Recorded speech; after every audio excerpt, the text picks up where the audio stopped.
Selamat malam Bapak Ibu sekalian yang terkasih dalam Tuhan. Malam hari ini tanggal 14 Januari 2021 kita memulai lagi akan persekutuan doa di minggu kedua. Tanpa terasa 2 minggu kita jalani di bulan Januari di tahun 2021 ini. Persekutuan malam hari ini kita akan awali dengan puji-pujian dulu. Seperti biasa lalu firman Tuhan. Firman Tuhan yang dibawakan malam hari ini oleh Evangelis Bayu dengan tema Stay on Duty. Setelah itu kita lanjutkan dengan puji-pujian lagi dan terakhir kita mau masuk di dalam doa syafaat. Ada beberapa doa syafaat yang nanti akan kita naikkan semuanya.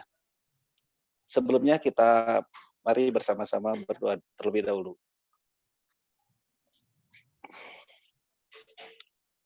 Bapa di dalam surga, kami mengucap syukur kepada-Mu ya Tuhan untuk malam hari ini dan pimpinan Tuhan setiap waktu di dalam kehidupan ini. Saat ini kami mau bersekutu bersama-sama, kiranya Tuhanlah yang menemui kami, mengarahkan hati dan pikiran kami agar persekutuan malam hari ini boleh berjalan dengan baik. Kiranya Engkau selalu hadir di tengah-tengah kami semua.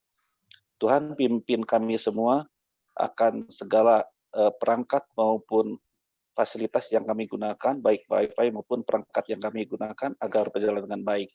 Tuhan tolong pimpin dari awal, pertengahan, dan akhir persekutuan ini agar berjalan dengan baik. Tuhan, kami bersyukur untuk semuanya atas pimpinan-Mu dan segala sesuatu yang Kau berikan dan kami lakukan. Terima kasih ya Tuhan, hanya di dalam nama-Mu, Tuhan kami Yesus Kristus, kami panjatkan doa ini. Amin. Ya, kita mulai dengan puji-pujian malam hari ini dengan judul Ku Persembahkan Hidupku.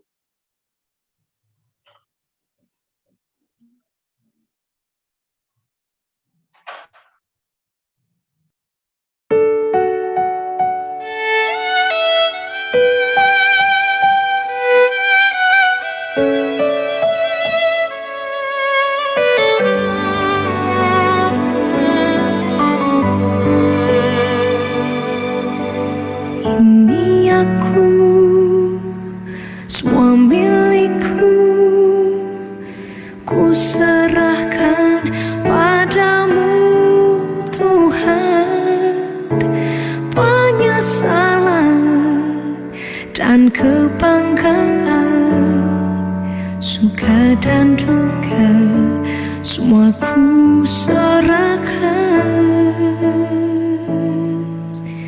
yang telah lalu, yang kan datang, hasrat dan harapan yang terbayang, masa depan dan rencanaku, semua ku serahkan dalam tangan-Mu.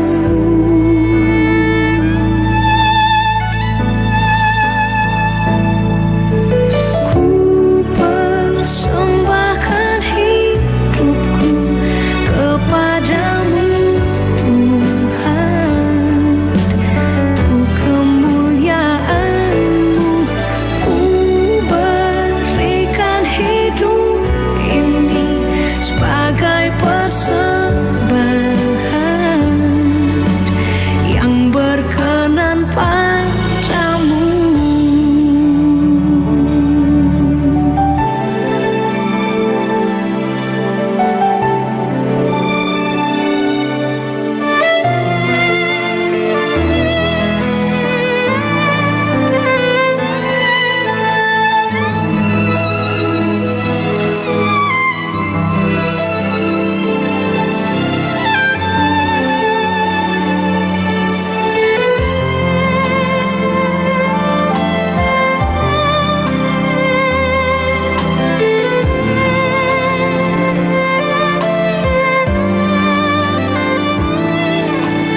Yang telah lalu, yang kan datang, hasrat dan harapan yang terbayang, masa depan dan rencanaku, semua ku serahkan dalam tanganmu.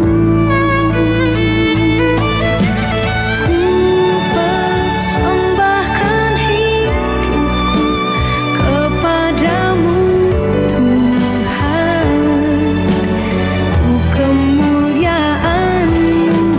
Ku berikan hidup ini sebagai persembahan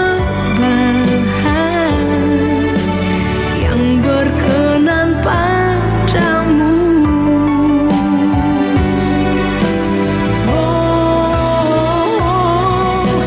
Ku persembahkan hidupku kepadamu Tuhan, untuk kemuliaan-Mu. Ku berikan hidup ini sebagai persembahan yang berkenan padamu. Ku berikan hidupku kepadamu Tuhanku.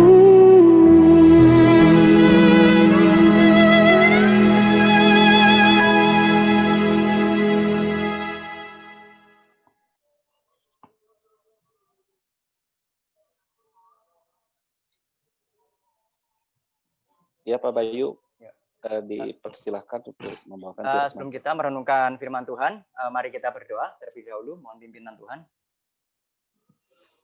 Bapa Dalam surga yang mulia, terima kasih Tuhan karena pada malam hari ini kami boleh berkumpul di dalam ruangan virtual ini. Dan kami mengucap syukur karena diberikan satu kesempatan untuk kami boleh merenungkan firman Tuhan yang menuntun kehidupan kami. Sehingga kami menjadi anak-anak Tuhan yang terus berada di dalam satu jalur yang Tuhan kehendaki, yang seharusnya kami jalani di dalam setiap kehidupan kami. Buka hati dan pikiran kami serahkan hamba-Mu yang penuh dengan kelemahan untuk memberitakan firman Tuhan. Kiranya Tuhan yang memberikan kekuatan, Tuhan yang menyertai, dan Tuhan yang berbicara. Dalam nama Tuhan kami Yesus Kristus, kami berdoa, kami mengucap syukur. Amin. Firman Tuhan hari ini saya berikan satu judul, David, gitu kan? Let's be stay on duty. Jadi saya berpikir, berencana begitu kalau misalnya saya yang khotbah, saya akan mencoba untuk khotbah serial tentang raja-raja Yehuda. Gitu.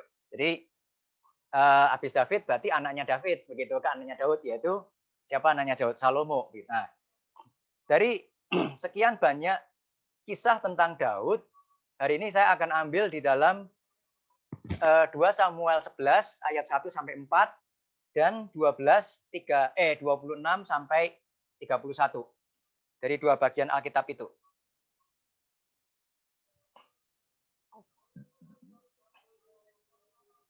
Dua Samuel 11 ayat 1 sampai 4.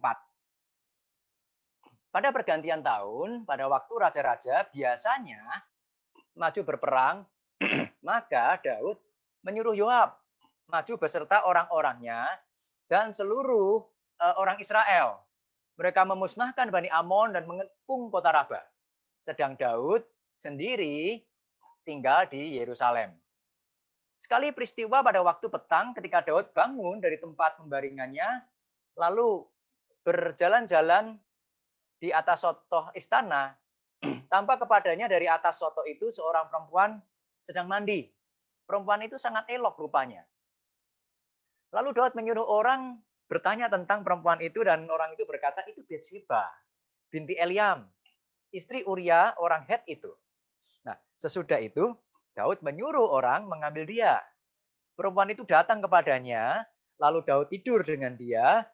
Perempuan itu baru selesai membersihkan diri dari kenajisannya. Kemudian pulanglah perempuan itu ke rumahnya. Bagian kedua, kita akan baca dari 2 Samuel 12 ayat 26 sampai 31. Sorry, belum share screen ya.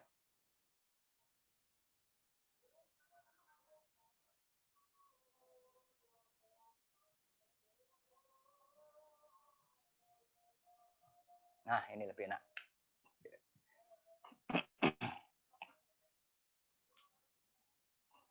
Yoab berperang melawan Raba, kota Bani Amon, dan ia merebut kota kerajaan. Lalu Yoab menyuruh orang kepada Daud dengan pesan, aku berperang melawan kota Raba dan telah merebut pula kota Air. Oleh sebab itu kumpulkanlah sisa tentara, kepunglah kota itu, rebutlah supaya jangan aku yang kota. Dan dengan namaku menjadi nama kota itu. Sesudah itu Daud mengumpulkan seluruh tentara. Ia berangkat ke kota Raba dan berperang melawannya, lalu merebutnya. Ia mengambil mahkota dari kepala raja mereka. Beratnya setalenta emas. Bertahtakan sebuah batu permata yang mahal. Dan itu dikenakan kepada kepala Daud. Juga diangkutnya banyak sekali jarahan dari kota itu. Penduduk kota itu diangkutnya dan dipaksanya bekerja dengan gergaji, penggerek besi dan kampak. Juga dipekerjakannya mereka di tempat pembuangan batu bata. Demikianlah juga diperlakukan Daud segala kota Bani Amon. Sesudah itu pulanglah Daud dengan seluruh tentara ke Yerusalem. Dari dua bagian Alkitab ini ada satu kisah yang sangat terkenal yang mungkin kita hafal jalan ceritanya, yaitu kisah apa? Kisah tentang Daud dan Batsyeba. Nah, sebuah kisah yang terkenal tentang persinahan Daud dengan Batsyeba. Sebuah kisah yang kemudian Allah menghajar Daud dengan sedemikian keras dan tegas begitu. Anak yang dilahirkan dari persinahan itu meninggal dan kemudian keluarga Daud di kemudian hari mengalami prahara internal dalam keluarganya. Misal Amnon memperkosa Tamar, Absalom membunuh Amnon, Absalom memberontak dan seterusnya. Tetapi tidak berhenti sampai di situ. Allah berbelas kasih pada Daud. Dia melalui Batsyeba lahirlah seorang raja yang kemudian kita kenal sebagai raja yang bijaksana, yaitu Salomo, gitu kan.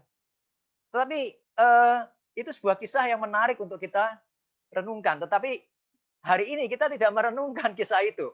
Gitu. Kita tidak merenungkan kisah Daud dan Batsyeba. Dan merenungkan bagaimana Daud dengan licik menutupi dosanya itu. Nah, kita tidak merenungkan itu. Dan kita akan merenungkan bagian yang lain, yaitu sebuah kisah yang mengapit kisah Daud dan Batsyeba. Jadi kita tidak merenungkan kisah persinahan itu, kita merenungkan kisah yang mengapit. Nah, seperti yang kita tahu, seringkali kita berpikir bahwa ending begitu dari kisah Daud dan Batsyeba itu diawali dengan ketika Daud melihat jalan-jalan di soto rumah, soto istana, lihat perempuan mandi, cari perempuan itu namanya Batsyeba, lalu bersinah, Batsyebanya hamil, dia membunuh Uria istrinya untuk kesalahannya, besok dinikahi, lalu ditegur Nathan, terus anaknya lahir dan meninggal begitu, dan kemudian happy endingnya diakhiri dengan kisah tentang lahirnya Salomo. Itu yang seringkali kita pikirkan, kita lihat dari kisah Daud dan Batsyeba. Tetapi kalau kita lihat bagaimana kisah itu berawal, gitu, penulis Alkitab, penulis 2 Samuel mengatakan bahwa kisah ini diawali dari sebuah pergantian tahun. Pada waktu raja-raja biasanya maju berperang dan seterusnya. Sampai ayat yang keempat. Nah, lalu setelah kisah ketika Salomo lahir dari Batsyeba, ada satu kisah lagi di situ. Yang itu nanti kita baca di 2 Samuel 12 ayat 26 sampai 31. Yaitu apa? Kisah kemenangan dari Bani Amon. Jadi kalau kita lihat struktur dari sastra narasi ini diawali dengan peperangan, bagaimana bisa diakhiri dengan kelahiran seorang anak. Padahal setelah itu ada kisah peperangan lagi.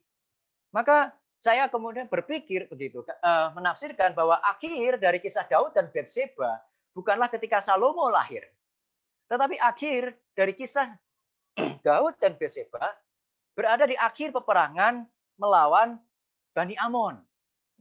Ketika Daud memperoleh kemenangan melawan Bani Amon setelah dia kalah perang secara rohani. Jadi kisah kejatuhan Daud bukan sekedar diawali dari ketika dia berjalan-jalan di sotoh rumah, tetapi diawali dengan ayat 1 pasal 11 ketika Daud sebenarnya gagal di dalam meresponi apa yang disebut tahun baru di situ. Di dalam 1 Samuel 11 ayat 1 dikatakan pada pergantian tahun, gitu kan?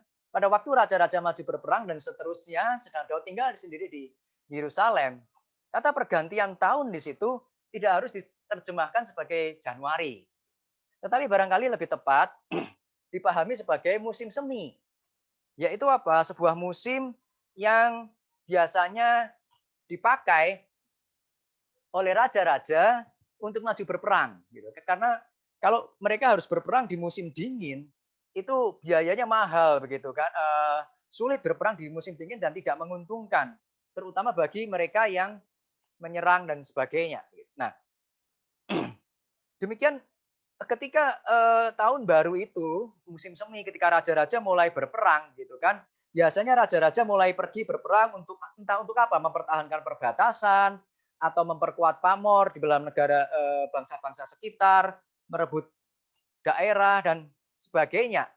Nah, kalau kita baca di 2 Samuel 10, di situ ada kisah tentang bagaimana Daud dan Yoab, panglimanya, berperang melawan dua bangsa sekaligus, yaitu bangsa Aram dan bangsa Amon. Nah, di dalam 2 Samuel dikatakan sebenarnya kedua bangsa itu sudah kalah. Tetapi Amon mungkin belum kalah total. Aram yang relatif sudah lebih kalah secara maksimal, begitu kan. Tetapi kelihatannya perang itu kemudian berhenti. Kenapa? Karena musim dingin. Tidak bisa dilanjutkan lagi. Ya sudah, kembali dulu, istirahat dulu. Saya tidak mengatakan Natalan dulu ya, karena hari itu belum ada Natalan gitu. Jadi istirahat dulu. Jadi mengumpulkan tenaga dan mengumpulkan perbekalan dan seterusnya. Nah, setelah musim dingin selesai, istirahat musim dingin selesai, lalu liburan selesai, kemudian seperti biasa peperangan dilanjutkan lagi karena masalah belum kelar gitu. Mereka maju berperang lagi, berurusan dengan hal politik yang lain. Nah, kelihatannya ketika liburan usai, para raja mulai maju berperang, begitu kan? Si Daud masih suka berlibur, begitu. Liburan udah usai, tetapi barangkali tidak bagi Daud. Lalu dia masih ingin melanjutkan liburnya, enak, nyaman, tidur-tidur, makan, dilayani. Sekarang harus maju berperang lagi. Aduh, males sekali begitu. Lalu pertanyaannya, kalau tidak maju berperang, perbatasan bagaimana? Nanti Amon itu akan maju ngerecokin lagi di perbatasan, mengganggu penduduk perbatasan dan sebagainya. Lalu apa yang dipikirkan Daud? Di ayat situ dikatakan Daud menyuruh Yoab, begitu kan? Toh sudah ada Yoab yang bisa mengerjakan semuanya. Kalau sudah ada orang yang bekerja, Yoab sudah bekerja, buat apa saya bekerja? Begitu. Nah, dia cara gaji jadi panglima, ngapain saya ikut-ikutan? Saya sudah gaji dia jadi panglima, gitu kan? Untuk apa saya berperang lagi?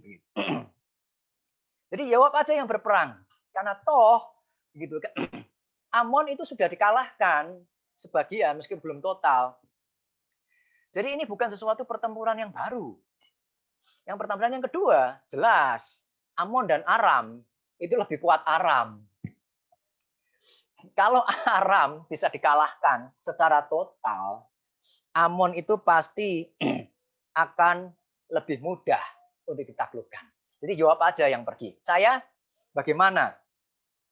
Saya enak-enak aja di rumah, melanjutkan liburan saya. Nah,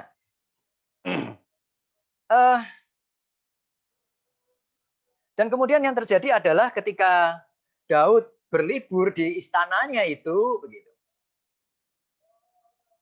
Selama dia menikmati begitu enaknya, nyamannya sebuah kehidupan yang dilayani, begitu. Yang dilakukan Daud adalah kemudian berjalan-jalan di atas sotoh rumah. Sotoh ininya apa namanya, istana. Kalau rumah kan kecil begitu. Istana. Dia lihat perempuan yang sedang mandi. Lalu ya, kita tahu kisah selanjutnya. Mari kita bayangkan, jika seandainya Daud kemudian pergi berperang bersama dengan Yoab, apakah dia sanggup atau memiliki kesempatan untuk berjalan-jalan di atas sotoh rumah dan kemudian melihat seorang perempuan yang bernama Batseba itu mandi? Saya kira tidak. Karena dia akan berada terus di dalam zona perang itu hingga peperangan itu selesai. Jadi kalau Daud tidak liburan gitu kan, melanjutkan liburannya, dia tidak akan terjebak di dalam situasi itu. Tetapi mungkin dari kita bisa menyanggah dengan mengatakan, Pak, meskipun Daud terjebak di dalam situasi yang mencobai dia dengan adanya Batseba, penonton Batseba yang sedang mandi, tapi bukankah Daud punya pilihan untuk mengatakan tidak? Begitu. Tentu saja benar. Daud punya pilihan untuk mengatakan tidak. Itu anugerah Tuhan. Tetapi yang ingin saya katakan adalah mari kita renungkan sebuah ilustrasi. Saya tidak pernah melihat apa itu pil ekstasi, narkoba, dan sebagainya sebelumnya.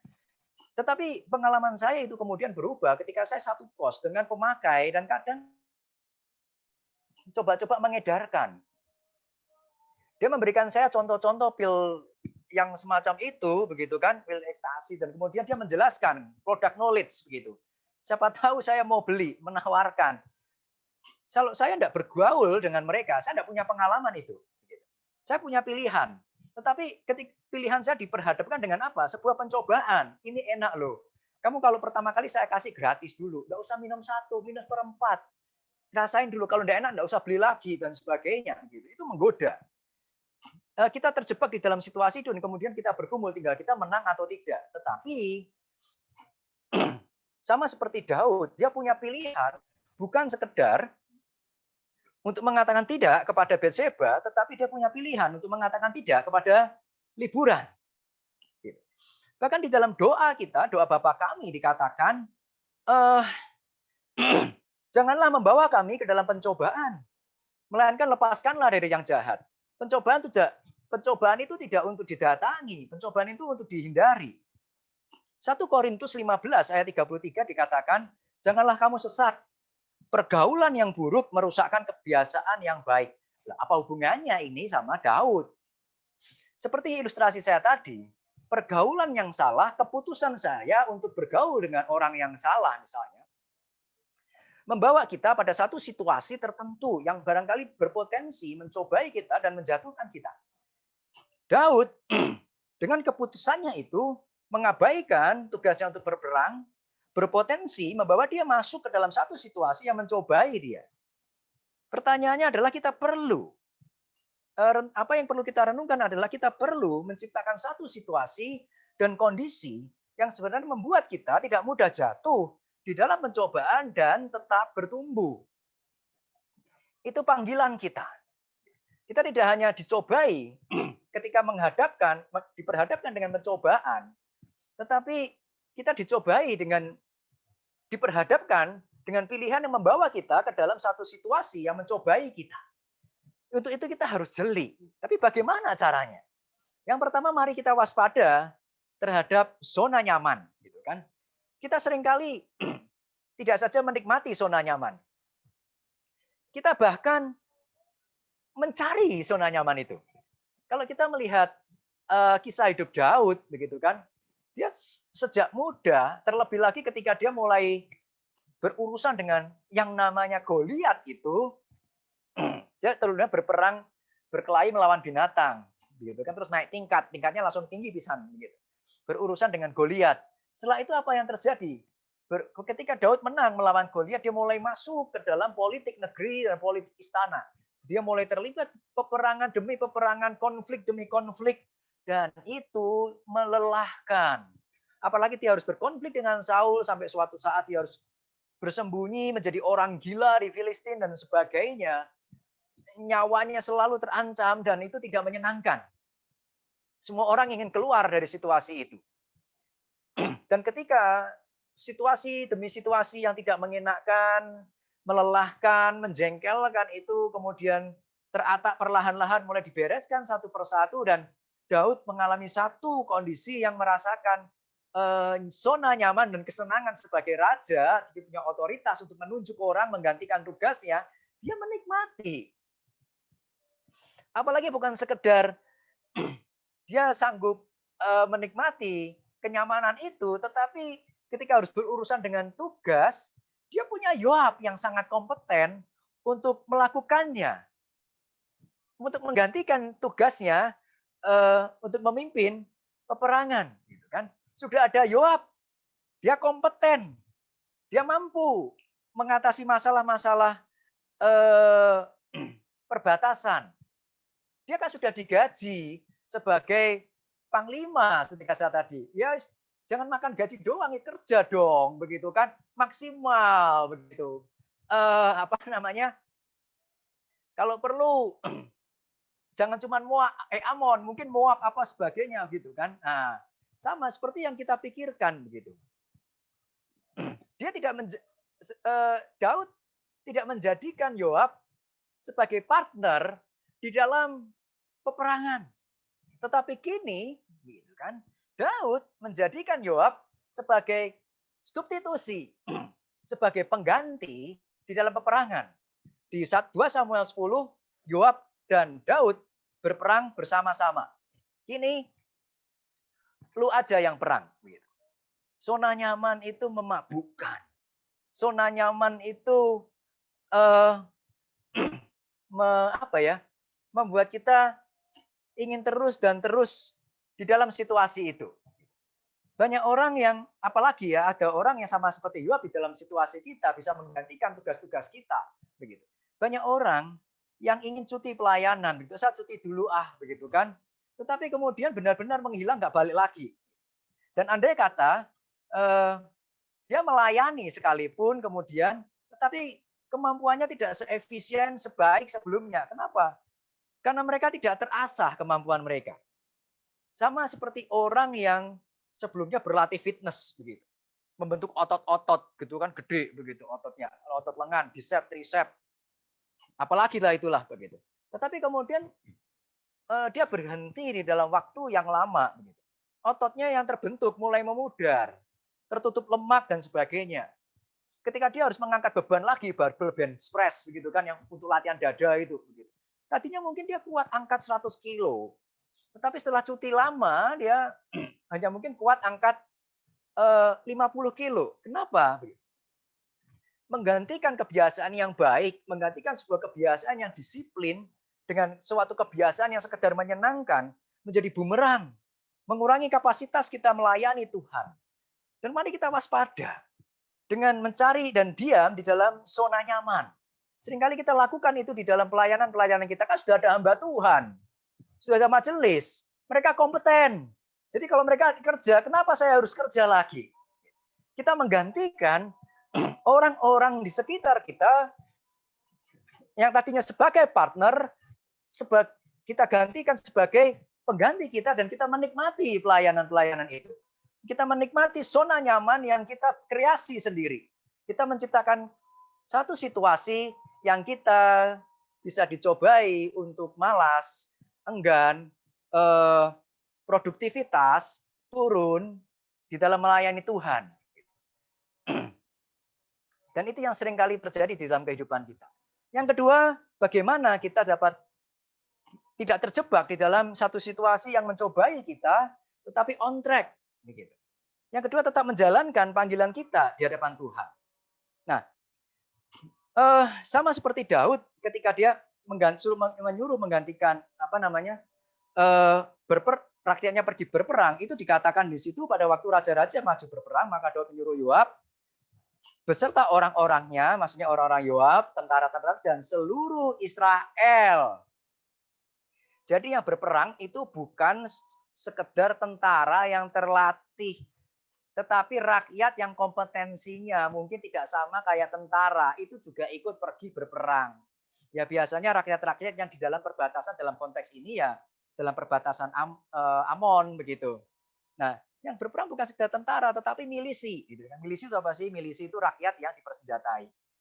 Jadi seakan-akan penulis Alkitab ingin menekankan adanya pengabaian yang dilakukan oleh Daud. Seharusnya itu tanggung jawab lu pergi berperang. Itu tanggung jawab kamu untuk pergi berperang. Jangan abaikan tanggung jawab itu, begitu kan? Dan menyerahkannya kepada orang lain terus kita enak-enak nganggur, begitu. Nah, sebagai anak-anak Tuhan, kita dipanggil untuk konsisten berada di tempat di mana kita seharusnya. Ibrani 10:25 misalnya, dikatakan janganlah kita menjauhkan diri dari pertemuan-pertemuan ibadah kita. Apa maksudnya di situ? Maksudnya adalah kita harus tetap berada di tempat kita seharusnya. Yang di dalam konteks Ibrani 10:25 tentu yang dimaksudkan adalah ibadah. Tapi sekarang ibadahnya online, Pak. Nggak bisa on-site. Gimana?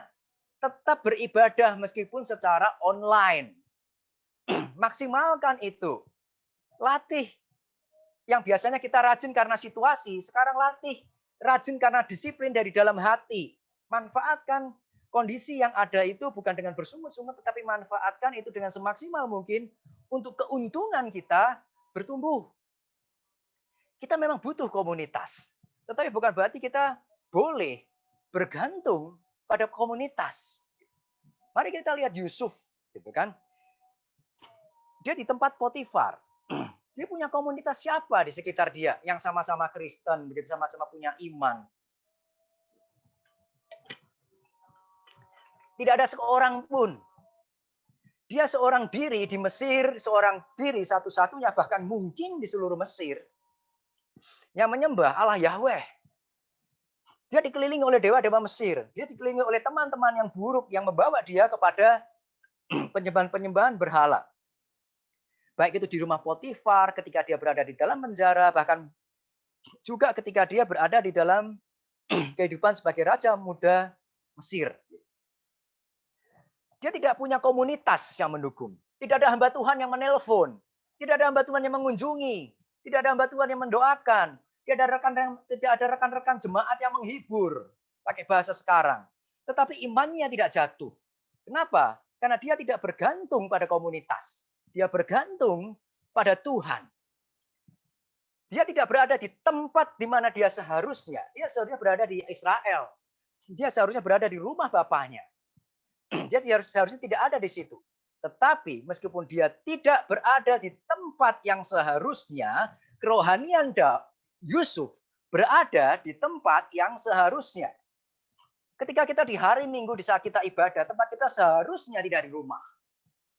Kita seharusnya berada di gereja. Tetapi ketika sama seperti Yusuf yang ditempatkan di tempat yang tidak seharusnya, bukan berarti kerohanian kita hilang dari tempat, bergeser dari tempat yang seharusnya kita ada. Mari kita belajar seperti Yusuf yang kerohaniannya tetap berada di jalan Tuhan, dia tetap melayani Tuhan dimanapun dia berada meskipun di tempat yang seakan-akan tidak seharusnya sekalipun. Perhatikan tempat kerohanian. Oh Pak, saya sudah ikut sel grup Pak. Saya sudah ikut PA, saya sudah ikut PD. Betul. Itu tempat yang seharusnya. Tetapi apakah kerohanian kita itu berada di tempat yang seharusnya? Banyak gereja yang berorientasi pada kegiatan. Yang penting ada sel group. Yang penting ada ibadah. Yang penting ada diakonia. Yang penting ada pelayanan, titik. Tetapi tidak berorientasi pada tempat rohani yang seharusnya untuk bertumbuh. Maka di penulis Ibrani lain katakan, dia begitu jengkel ketika mengomentari orang-orang, kamu tuh seharusnya sudah jadi pengajar, tetapi masih kenapa? Masih minum susu. Gitu. Itu orang-orang yang berada di tempat fisik seharusnya, tetapi dia tidak berada di tempat rohani yang seharusnya. Mari kita tetap berada dalam pekerjaan-pekerjaan Tuhan. Mari kita tetap bertumbuh, jangan sekedar terlibat bekerja bagi Tuhan, tetapi bertumbuh melalui pekerjaan-pekerjaan itu. Dan yang terakhir, apakah ketika kita sudah berusaha menciptakan satu situasi yang tidak mencobai kita, terus kita pasti lolos dari segala macam pencobaan? Tentu saja tidak. Ada waktunya tetap kita dicobai. Gitu. Nah, kita tidak perlu mencari pencobaan. Pencobaan yang mencari kita. Kenapa? Iblis itu iblis yang agresif. Dia tidak pasif. Ironisnya, gereja seringkali pasif di dalam pelayanan. Iblis itu mengejar kualitas pencobaan. Dia tidak main-main meningkatkan kualitas pencobaannya. Lihat kisah Ayub. Ketika Tuhan memberikan batasan, lu lakukan segala sesuatu boleh. Asal satu, jangan ambil nyawanya. Dan benar, iblis tidak menyia-nyiakan batasan, fasilitas tanda kutip yang diberikan oleh Tuhan di dalam mencobai Ayub. Dia gunakan segala sesuatu dengan maksimal. Benar-benar yang dialami Ayub itu tinggal nyawanya doang, yang lainnya habis. Begitu. Iblis mengejar kualitas untuk mencobai kita. Tetapi seringkali gereja tidak mengejar kualitas di dalam membina jemaatnya. Yang penting sudah ikut. Yang penting ikut kegiatan rohani di gereja, selesai. Enggak, lawan kita itu sedemikian berat. Seberapa besar maksimal usaha kita untuk menjaga diri kita dengan baik. Nah, bagaimana kita jika sudah berusaha dengan baik masih jatuh? Bukan masih jatuh, tapi masih masuk di dalam situasi yang mencobai. Mari kita kembali ke kisah Daud ayat yang ketiga dan ayat yang ketiga terutama. Di situ dikatakan ketika Daud mencari tahu tentang Batseba, kemudian Allah memberikan peringatan melalui bujangnya, yaitu Batseba, istri Uria. Kata istri Uria itu alarm dari Tuhan, you stop di situ, jangan lanjutkan. Itu penyertaan Tuhan memperingatkan Daud yang berada di dalam situasi yang mencobai dia, yang sebenarnya dia kreasi sendiri. Yang sebenarnya dia lakukan kesalahan sebelumnya. Tetapi Tuhan beranugerah. Dia memberikan kesempatan kedua untuk Daud tidak jatuh. Tetapi permasalahannya adalah Daud tidak peka. Dan ini yang harus kita pelajari dari Daud. Ketika kita sudah berusaha secara maksimal menciptakan situasi yang kondusif untuk iman kita bertahan, menciptakan satu situasi yang kondusif untuk iman kita bertumbuh, tetapi ada saja kejadian-kejadian, situasi-situasi yang membuat kita dicobai untuk jatuh. Jangan khawatir, Tuhan tetap akan menyertai kita. Bahkan ketika kita bersalah sekalipun Tuhan itu kaya rahmat. Tapi jangan sekali-sekali memanipulasi penyertaan Tuhan. Toh nanti kan Tuhan menyertai. Kalau gitu saya seenaknya aja begitu kan. Tuhan menyertai umatnya begitu. Jadi kita kebut-kebutan aja. Toh Tuhan menyertai umatnya. Kalau anak Tuhan pasti tidak akan kecelakaan. Belum tentu begitu. Nah, tapi ketika Tuhan memberikan kita satu peringatan, satu warning, mari kita menjadi anak Tuhan yang tidak seperti Daud yang tidak peka dan taat akan suara Tuhan, tetapi menjadi anak-anak Tuhan yang peka dan taat kepada suara Tuhan. Daud adalah sebuah contoh, seseorang yang meninggalkan tanggung jawabnya untuk tinggal di dalam zona nyamannya. Dia tidak berada di dalam tugasnya yang seharusnya dia penuhi. Dia memilih satu situasi yang nyaman buat dia. Dan akhirnya dia harus berada di dalam satu situasi yang mencobai dirinya dan akhirnya dia terjatuh. Mari kita menjadi anak-anak Tuhan yang tidak mencari dan mengusahakan zona nyaman. Jika zona nyaman itu datang, nikmati, tetapi hati-hati jangan memabukkan kita. Gantinya tetap mari kita berada di jalur yang Tuhan tetapkan bagi kita semula. Bekerja bagi Tuhan, melayani Tuhan, penuhi panggilan kita, terus berelasi di dalam Tuhan. Tetap melayani, tetap beribadah, dan jangan berikan kesempatan iblis untuk mengacaukan kehidupan itu. Dan saya yakin dan percaya ketika kita tetap terpaksa karena kondisi kita masuk di dalam kondisi-kondisi yang mencobai kita, Tuhan akan menolong kita dan mari kita menjadi anak-anak Tuhan yang taat dan peka akan pimpinan Tuhan. Tetap melayani, jangan gantikan dengan dilayani. Tetap memperhatikan, jangan gantikan dengan diperhatikan. Tetap mendalami firman Tuhan secara aktif, bukan sekedar sebagai pendengar. Maka di dalam situasi apapun, kita akan dapat tetap bertumbuh. Mari kita menjadi anak-anak Tuhan yang stay on duty. Mari kita menjadi anak-anak Tuhan yang selalu berada di dalam tugas dan panggilan kita hari lepas hari. Amin. Mari kita berdoa. Bapa dalam surga yang mulia, terima kasih kiranya firman Tuhan pada malam hari ini mengingatkan kita. Seringkali kami lelah dengan segala pelayanan kami. Kami lelah dengan situasi-situasi yang menekan kami seperti pandemi semacam ini.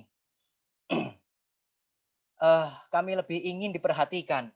Kami lebih ingin dilayani. Ini saatnya kami dilayani. Kami mungkin merasa demikian. Tetapi ajar kami untuk kami boleh berpikir, ini saatnya kami untuk melayani lebih. Untuk kami lebih berhati-hati dengan zona-zona yang membuat kami menjauh dari Tuhan dan dari pekerjaan-pekerjaan Tuhan. Ingatkan kami Tuhan. Berikan kami kekuatan dan hikmat untuk kami terus berjalan di dalam tugas dan panggilan yang Tuhan berikan kepada kami. Dan kami boleh terus bertumbuh dan bersuka cita bersama Tuhan hari lepas hari. Dalam nama Tuhan kami Yesus Kristus, kami berdoa, kami mengucap syukur. Amin. Thank you. Saya kembalikan ke Pak Aun. Ya, terima kasih Pak Bayu untuk firman Tuhan yang telah disampaikan, yang kita dengar kiranya memberi kekuatan pada kita, dan kita untuk belajar melayani Tuhan dan mau keluar dari zona nyaman ya. Seringkali terjebak kita di dalam zona nyaman yang seringkali membuat kita terlena. Terima kasih Pak Bayu untuk mengingatkan kita untuk menjadi pelaku-pelaku firman yang baik dan tetap siaga, istilahnya bersiaga ya Pak, untuk mau melakukan melayani Tuhan. Selanjutnya kita sebelum masuk dalam doa-doa syafaat, kita akan dengarkan lagu Hidupmu Berharga Bagi Allah.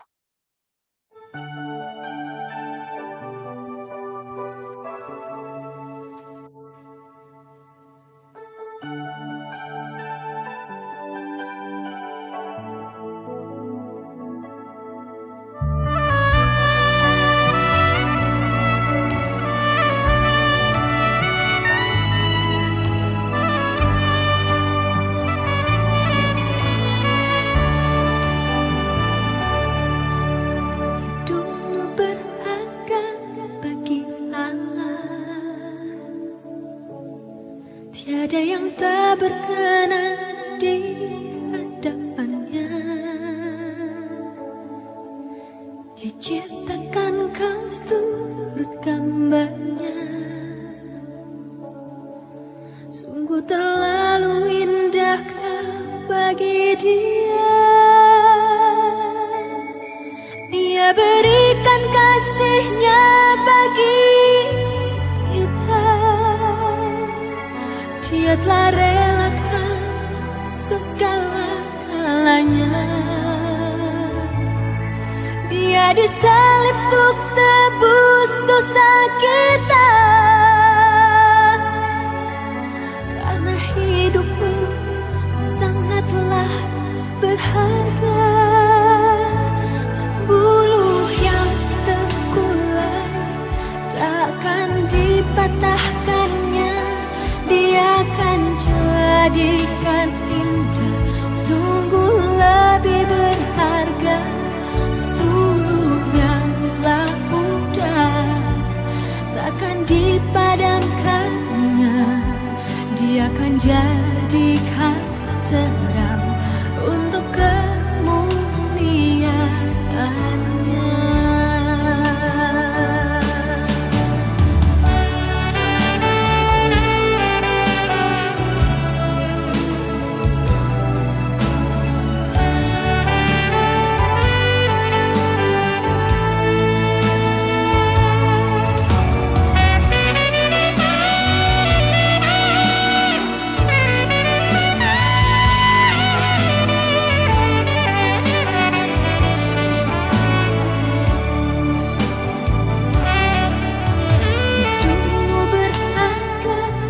bagi Allah.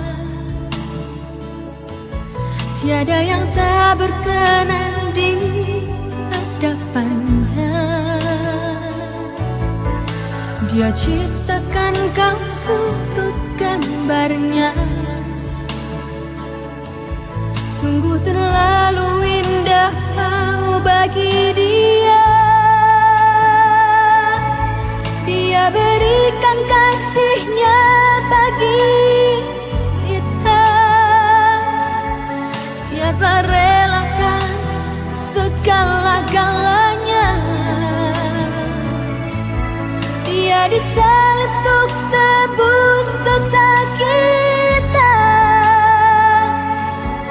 Karena hidupmu sangatlah berharga. Bulu yang terkulai takkan dipatahkannya. Dia akan jadikan indah, sungguh lebih berharga. Suruhnya pudar takkan dipadamkannya. Dia akan jadikan terang untuk kemuliaan-Nya. Bulu yang terkulai takkan dipatahkannya. Dia akan jadikan indah, sungguh lebih berharga. Suruhnya pudar takkan dipadamkannya. Dia akan jadikan terang untuk kemuliaan-Nya. Dia akan jadikan terang untuk kemuliaan-Nya. Dia akan jadikan terang untuk kemuliaan-Nya.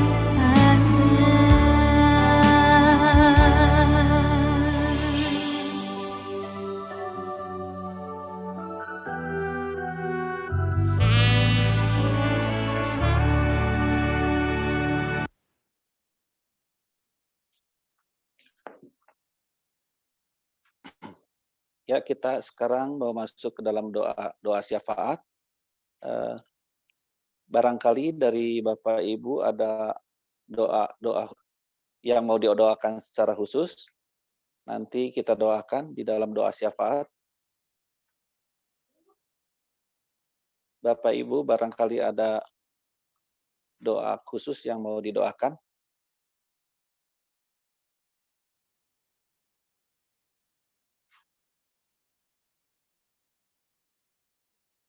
Ada Bapak Ibu?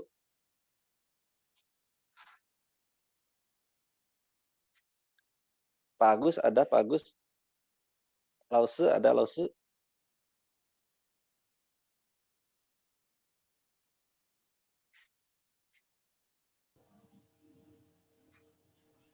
Kalau tidak ada, kita mau berdoa untuk yang pertama ya. Doa syafaat yang pertama berdoa untuk GKIM Kanaan, gereja kita, untuk para hamba Tuhan, para majelis, aktivis, pengurus serta jemaat, agar tetap dalam pemeliharaan Tuhan, baik kesehatan, ekonomi, serta pergumulan hidup di masa sekarang yang serba sulit. Kita mau berdoa untuk gereja kita, gereja GKIM Kanaan, walaupun belum beraktivitas secara offline, kita juga mau berdoa untuk para hamba Tuhan, para majelis, aktivis, pengurus, serta jemaat, agar tetap dalam pemeliharaan Tuhan, baik kesehatan, ekonomi, serta pergumulan hidup di masa sekarang yang serba sulit ini. Mari kita sama-sama berdoa ya, untuk doa yang pertama ini. Tuhan, Engkau tempat kami gereja kami. Kita berdoa kepada-Mu untuk semua para hamba Tuhan. Ya, pimpin mereka dengan hikmat-Mu, keluarganya, kehidupannya juga. Berikan kami selalu pengertian akan kerohanian yang alkitabiah. Gereja kami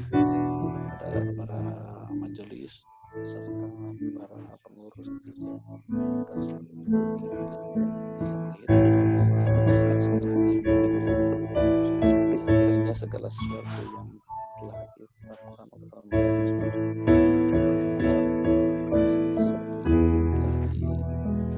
mulai berjalan, pasti berjalan dengan baik walaupun di masa pandemi ini gereja kami secara offline belum bisa kami lakukan, tetapi secara online tetapi kami tetap bertumbuh dengan baik di dalam iman. Demikian juga para aktivis dan para jemaat dalam segala pergumulan mereka masing-masing. Jadi Tuhan bimbing juga secara ekonomi, kesehatan maupun segala pergumulan hidup. Percaya Tuhan menaungi kami semua dengan pimpinan memberi kebenaran daripada kami selalu berjalan selalu di dalam Tuhan. Biarlah kehidupan kami selalu mengenal Engkau setiap waktu dan mau berelasi dengan Tuhan dan mau keluar dari zona nyaman. Tuhan pimpin kami makin bertumbuh dengan baik dalam iman dan kebenaran. Untuk menjadi anak-anak Tuhan dan menjadi terang dunia kepada orang lain dan terang kasih Tuhan untuk semua penyertaan pimpin. Bersyukur kau tempatkan kami, kau tuntun kami dalam gereja kami di dalam nama Tuhan Yesus.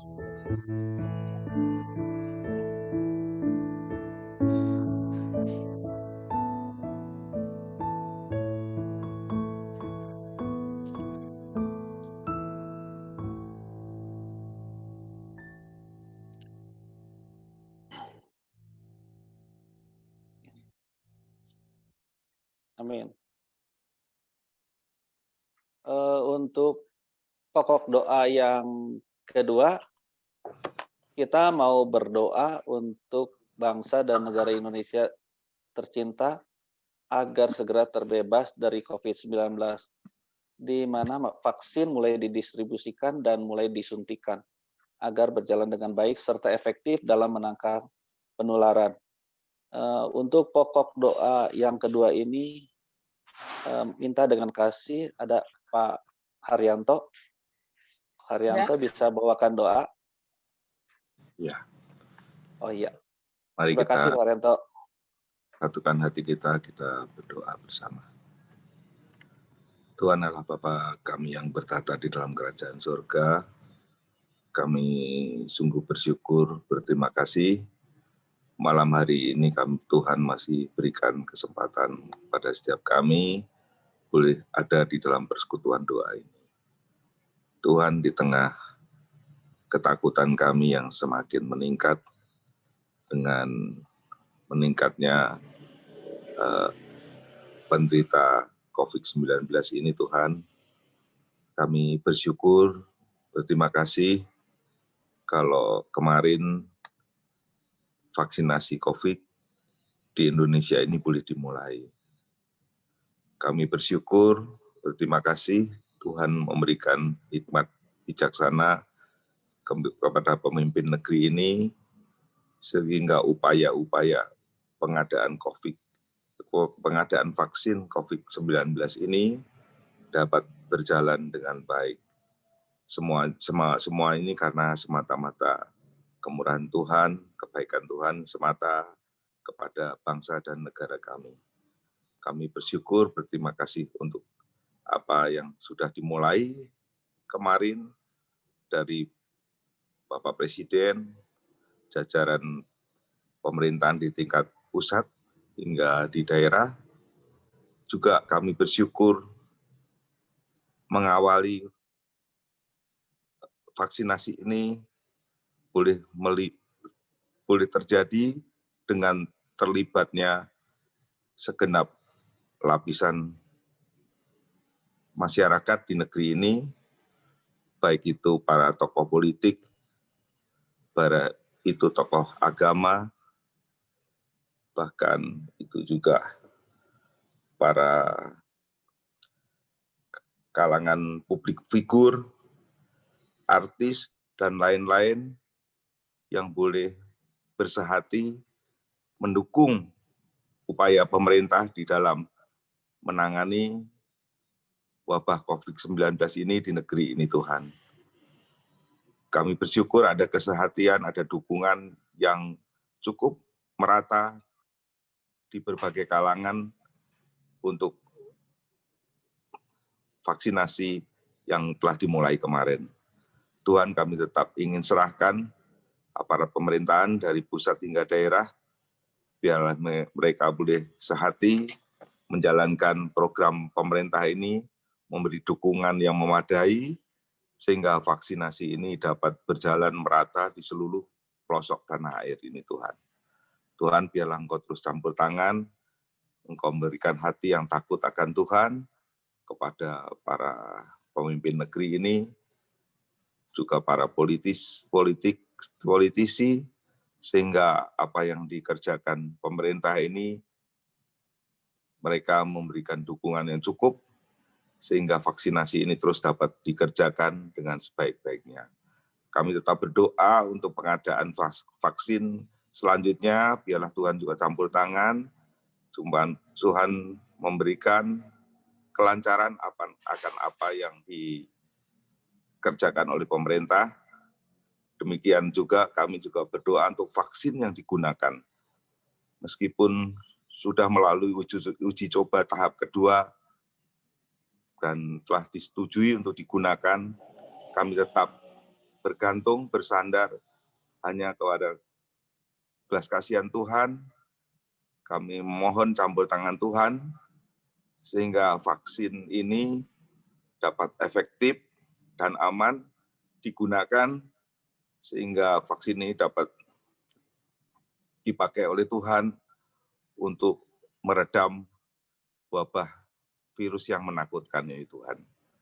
Tuhan, sekali lagi kami ingin tetap mohonkan kiranya Tuhan terus memberikan hikmat bijaksana kepada setiap anak bangsa ini, sehingga bangsa kami dapat terbebas dari kesulitan yang saat ini sudah cukup menakutkan dan kritis.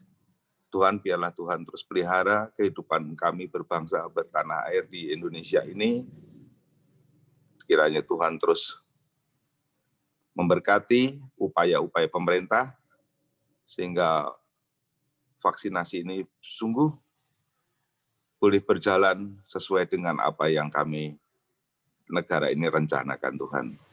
Terima kasih Tuhan, kami tetap ingin serahkan masa depan bangsa dan negara kami ini, khususnya di dalam menghadapi wabah virus COVID-19 ini, juga di dalam masalah-masalah ekonomi yang cukup meresahkan, tetapi kami tetap mohon belas kasihan Tuhan untuk terus memelihara kehidupan kami berbangsa bertanah air, sehingga kami tetap setia kepada Negara Kesatuan Republik Indonesia.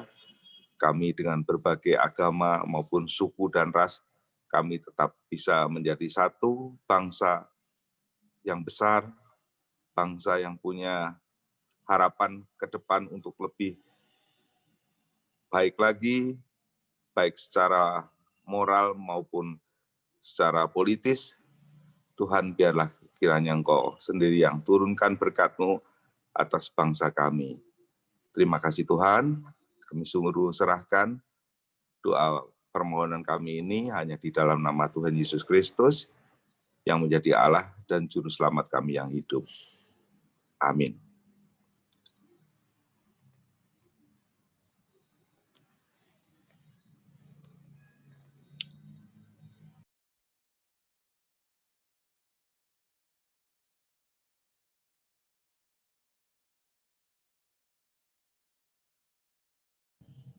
Kok Aun, mic-nya belum dinyalain. Oh iya, maaf. Ya, untuk pokok doa yang ketiga, kita mau berdoa untuk keamanan seluruh negara Indonesia, khususnya Kota Bandung, di mana kondisi ekonomi yang kurang baik menjadi faktor kejahatan, menjadi hal menakutkan. Kiranya aparat keamanan, polisi, TNI, dan dapat melakukan tugas dan tanggung jawabnya dengan baik, sehingga rasa aman boleh dirasakan oleh seluruh masyarakat. Untuk pokok doa yang ketiga ini, minta dengan kasih Penatua Agus Setiawan bisa bawakan doa ini. Baik, Ko Awen. Oh iya, Kita Agus, akan ya, terima kasih ya. Sama-sama kita akan sama-sama masuk dalam doa ya. Bapa kami yang bertata dalam menjadi surga, puji syukur kami naikkan kehadirat-Mu Bapa, di mana pada malam hari ini kami semua Tuhan berikan kesempatan untuk bersama-sama menyatukan hati untuk berdoa kepadamu yang ada dan yang berjalan surga.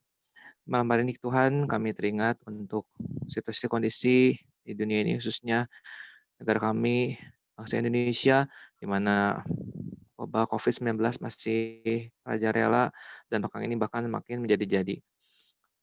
Kami melihat Tuhan begitu banyak kesulitan yang terjadi akibat dari wabah COVID-19 ini Tuhan, khususnya di dalam kondisi ekonomi, di mana begitu banyak orang yang mengalami kesulitan di dalam segala jenis industri dan usaha Tuhan, begitu banyak orang yang mengalami penurunan pemasukan dan juga bahkan yang paling parah adalah dengan orang-orang yang kehilangan pekerjaan.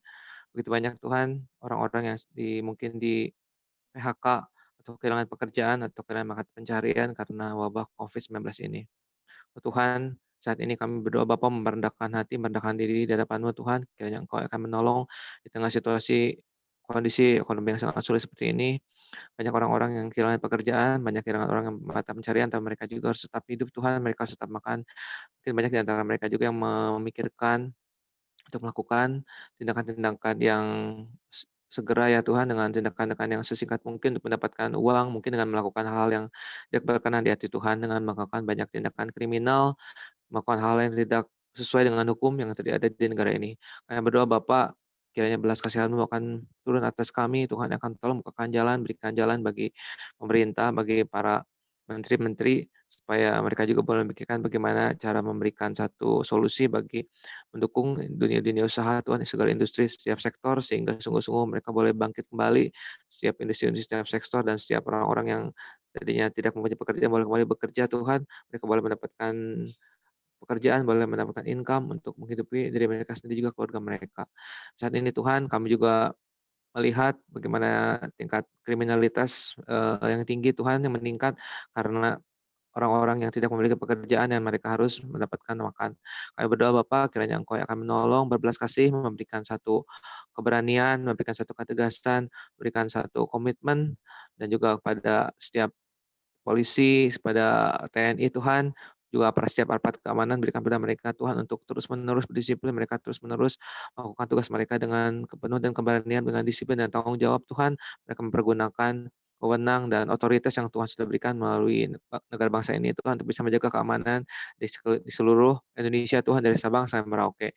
Khususnya Tuhan di Kota Bandung tercinta ini Tuhan akan tolong, Tuhan lindungi Tuhan dari segala rencana-rencana orang-orang yang jahat. Mungkin ada kelompok-kelompok orang yang hendak mengganggu jalannya keamanan atau membuat onar. Tuhan, berdoa di malam hari ini dalam nama Tuhan Yesus, Tuhan patahkan semuanya Tuhan, sehingga sungguh-sungguh kami semua boleh hidup di dalam situasi yang tenang, yang aman dan damai. Kami semua sungguh-sungguh boleh saling mengasihi, saling menghormati, dan sambil vaksinasi dari atas COVID-19 boleh diedarkan, sehingga kami semua Tuhan boleh melaluinya dengan tenang, dan kami semua Tuhan pulihkan di dalam waktu dan kehendak Tuhan. Terima kasih Tuhan, berikan pada kami semua juga satu hati untuk saling mendoakan, untuk terus mendoakan, karena kami percaya Tuhan bukan satu kebetulan Tuhan tempatkan kami di Kota Bandung, bukan satu kebetulan Tuhan tempat kami di bumi pertiwi di Indonesia. Biarlah kami semua juga Tuhan terus mendoakan kesejahteraan Kota Bandung dan bangsa Indonesia, karena kami percaya kesejahteraan Kota Bandung, kesejahteraan bangsa Indonesia adalah kesejahteraan kami juga. Terima kasih Tuhan Yesus. Begitu banyak kekhawatiran, begitu banyak ketakutan, begitu banyak pertanyaan di dalam diri kami, tapi biarlah di malam ini kami terus dikuatkan bahwa segala sesuatu yang terjadi dalam hidup kami, dalam diri kami itu tidak lepas dari otoritas dan hak kedaulatan mutlak dari Tuhan. Terima kasih Tuhan Yesus, kami serahkan seluruh doa kami dalam tangan-Mu. Tuhan, berikan pada kami hati yang terus-menerus percaya dan bergantung pada Tuhan sebagai satu-satunya harapan dan jangkar iman kami yang teguh. Dalam nama Tuhan Yesus kami sudah berdoa dan mengucap syukur. Amin.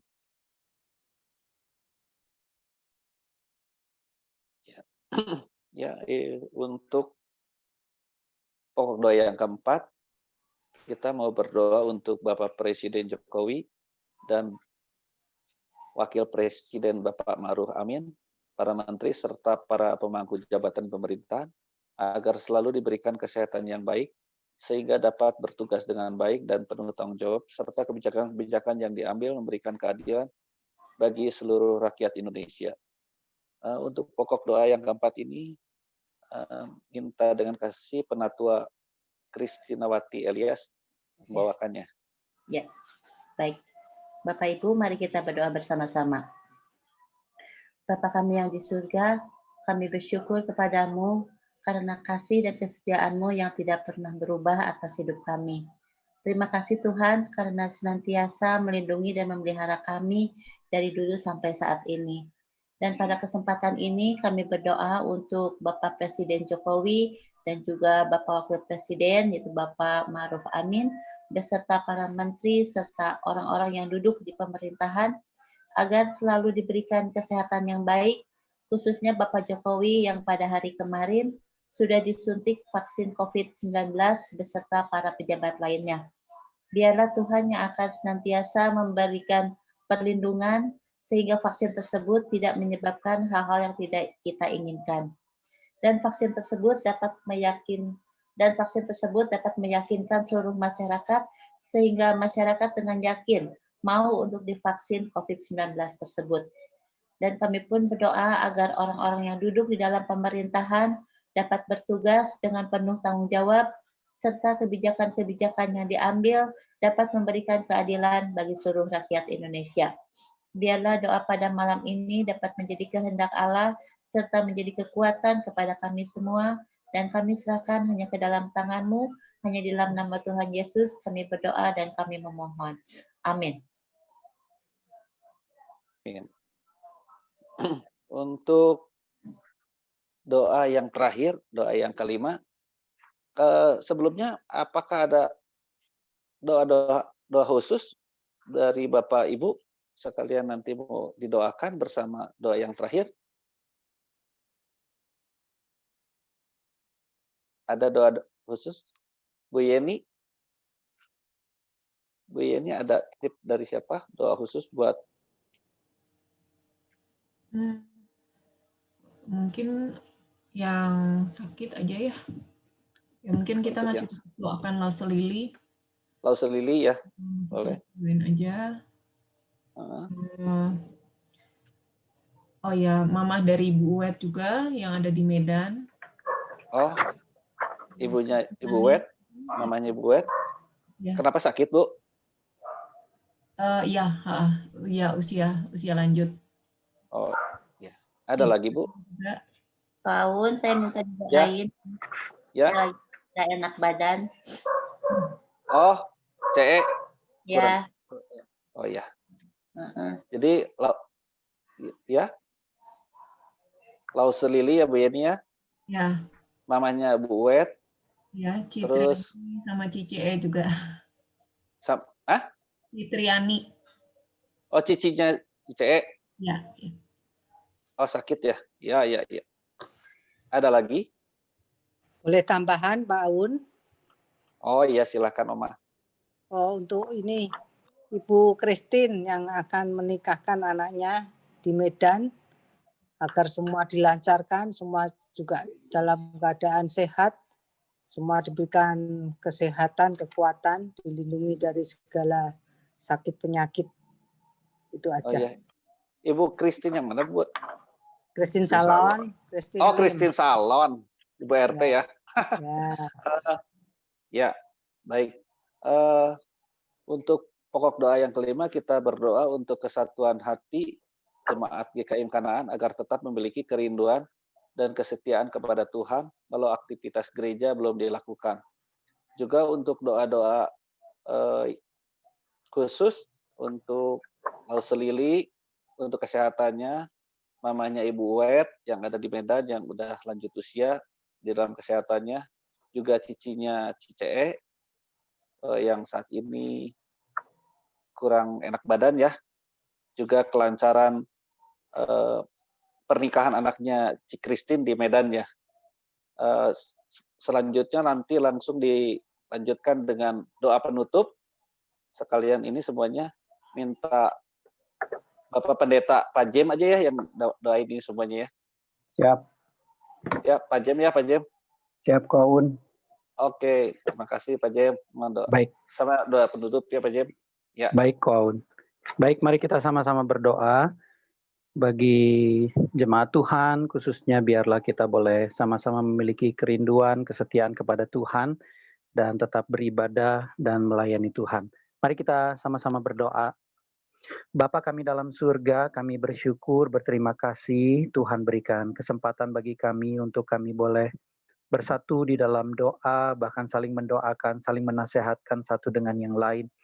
Kami bersyukur, berterima kasih kalau pada kesempatan hari ini kami boleh ada kerinduan, di mana kami boleh terus bertumbuh dalam iman, bahkan kami boleh terus memuji dan menyembah nama Tuhan, bahkan kami boleh dibentuk dari kebenaran-kebenaran firman Tuhan.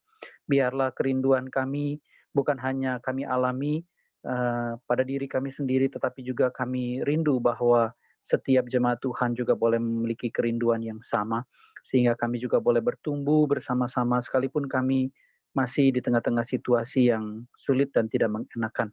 Kami menyerahkan ke dalam tangan Tuhan, biarlah Tuhan yang kiranya boleh terus campur tangan di dalam kehidupan ibadah, pelayanan yang boleh kami tetap kerjakan sekalipun di tengah-tengah masa-masa yang sulit seperti ini. Dan kami menyerahkan ke dalam tangan Tuhan juga untuk beberapa rekan-rekan kami, saudara-saudara seiman, jemaat Tuhan, di tengah-tengah pergumulan yang dialami. Secara khusus kami berdoa membawa saudara kekasih kami, Lause Lili, di tengah-tengah sakit yang dialami, khususnya telinga dan juga jantung yang sering berdebar. Biarlah Tuhan yang kiranya boleh menjamah dan memberikan ketenangan, kekuatan, bahkan pemulihan yang terbaik. Kami serahkan juga untuk Mama dari Ibu Uwet, Tuhan yang kiranya boleh menyatakan cinta kasih Tuhan di tengah-tengah sakit yang dialami, di masa-masa yang tua. Biarlah Tuhan yang tetap menyertai, memberkati, bahkan melalui cinta kasih dari anak-anak, dari seluruh keluarga, bahkan setiap orang-orang yang mengasihi dia itu menjadi kekuatan penghiburan bagi Mama dari Ibu Uwet. Kami serahkan juga ke dalam tangan Tuhan untuk Ibu Kristinawati Elias di tengah-tengah kondisi tubuh yang kurang fit. Biarlah Tuhan yang kiranya boleh memberikan kekuatan, kesehatan yang terbaik bagi dia, khususnya dalam menjalankan segala aktivitas, baik melayani keluarga, bahkan melayani Tuhan di dalam gereja Tuhan. Kami juga menyerahkan ke dalam tangan Tuhan untuk Cici dari Ci Christine, Ibu Triani di tengah-tengah sakit bel palsi yang dialami pada saat ini. Biarlah Tuhan yang kiranya boleh memberikan kekuatan, kesehatan, bahkan pemulihan yang terbaik.